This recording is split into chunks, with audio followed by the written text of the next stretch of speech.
దిక్కు దివానం లేకుండా ఆగమైపోయినామని చెప్తాడు ఈయననే. నేను అసెంబ్లీలో చెప్పినా మళ్ళీ చెప్తున్నా మీ అందరికి.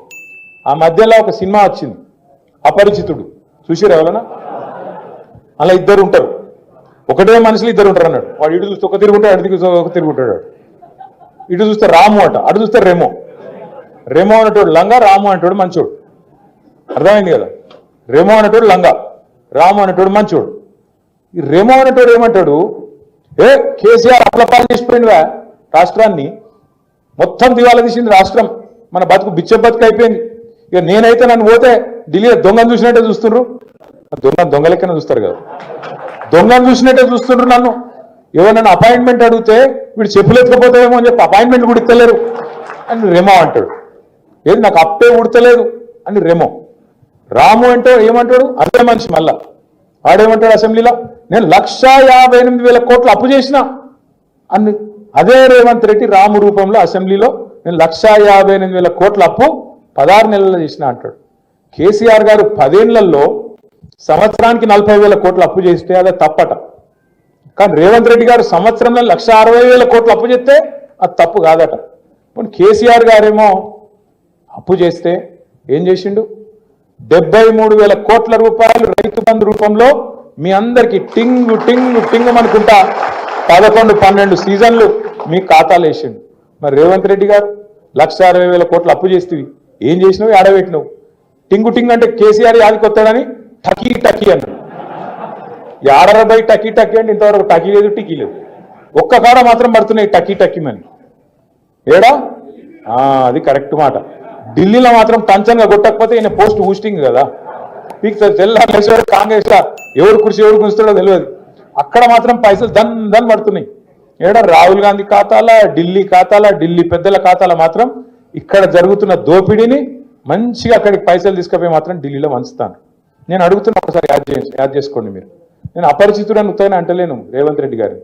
ఓ దిక్కేమో కేసీఆర్ ఉద్యోగాలు ఇవ్వలేదని రెమో అంటాడు, రాము అనేటోడేమో అదే కాగితాలు పట్టుకొని మళ్ళా తెల్లారి కేసీఆర్ ఇచ్చిన ఉద్యోగాలకే ఈయన పత్రాలు ఇచ్చుకుంటే పోదులు కొట్టుకుంటా ఆయన నిలబడతాడు.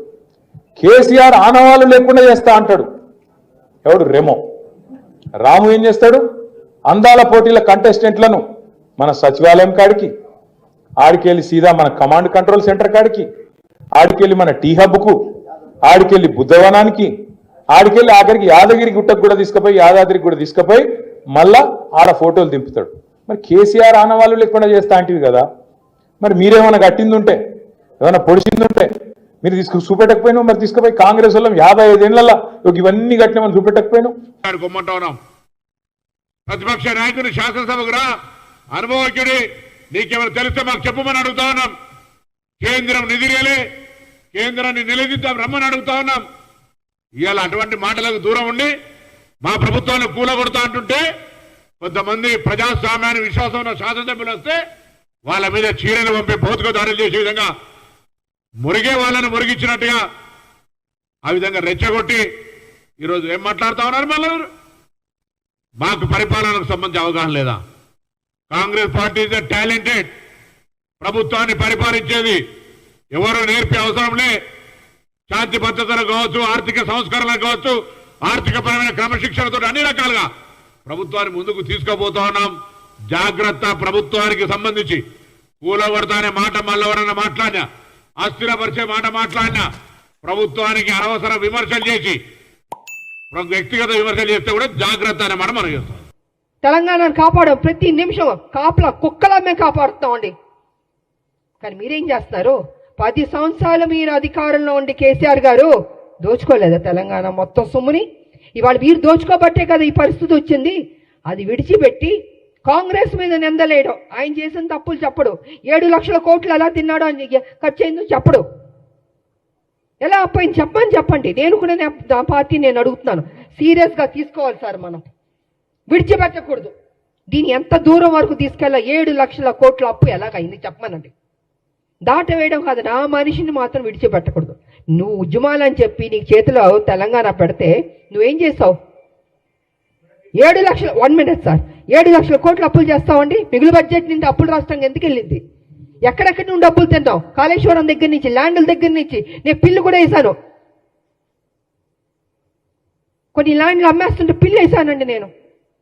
ఇలా ఎన్నో జరిగినాయండి. అందుకే వాళ్ళు చెప్తున్నాను నేను, కేసీఆర్ వాస్తవాలు నువ్వు మాట్లాడాలి. సమయం దగ్గర పడింది.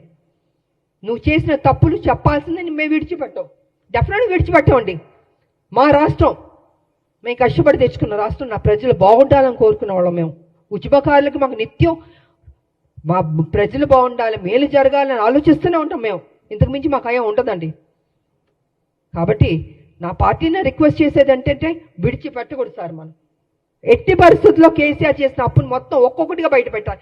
ఏదో నామకే వాస్తే మనం మాట్లాడడం లేదా వదిలేయడం కాదు, తవ్వాలి, బయటికి తీయాలి వాస్తవాన్ని. ఇవాళ తప్పు చేసింది మీరు, రెచ్చగొట్టేది మీరు, విధ్వంసాలు సృష్టించేది మీరు, మళ్ళీ శాంతి భద్రతలు లేవని డ్రామాలు ఆడేది మీరు, మేము ప్రజల భూములు గుంజుకుంటున్నామని చెప్పేది మీరు. ఇవాళ మేము ఎక్కడైనా పోతే గ్రామ సభలు పెడుతున్నాం.